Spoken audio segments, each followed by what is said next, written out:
Welcome back to Best Lessons Ever President's Cup Edition. Canadian Mike Weir was a member of 5 international teams. As a player, Weir compiled an overall record of 13-9-2 in the competition.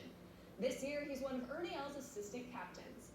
Here's the 2003 Masters champion with a tip on grip pressure. Let me ask you about grip pressure. What is the difference in your grip pressure when you're putting as opposed to full swing? Yeah, it seems to be just a little bit softer.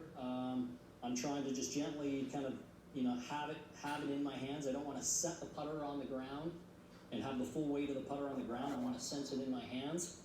And when I do that, the putter I feel like can swing a lot better. So now I'm trying to get a nice rhythm going with, I usually do 2 strokes. When I set in, see my read. I usually do 2 strokes, looking at my spot, seeing the read. And then once I get in there, I really try to let it go. Once I'm over, I take my last look. I try to just let my instincts take over, not try to do things, not try to control things. I try to let the subconscious take over. So I'll try to do a routine here.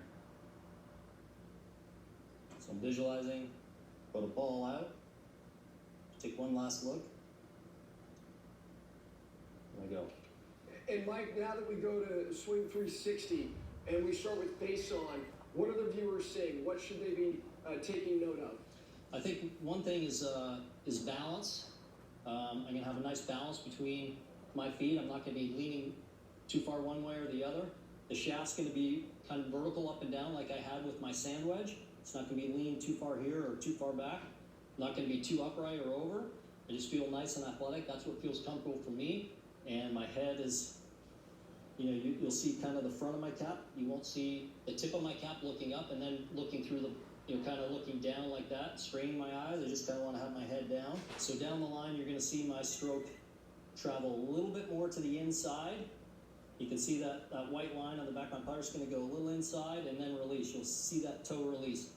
So if I put 2 balls here, side by side, if I stroke this and let that toe release, that ball that's closest to the camera in front here will get to the hole first. That means I released it. If I didn't, what a good drill. Yeah, it's a great drill. That lower ball, if I didn't do that and I kind of blocked it, that lower ball would go first. And that's kind of the heel going this way. So I want that toe to release.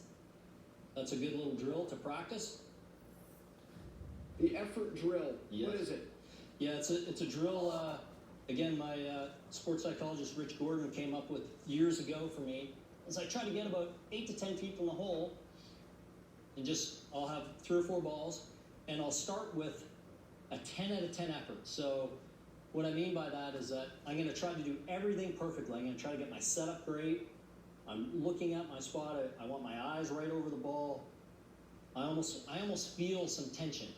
Because I'm trying so hard, I can feel that tension in my body.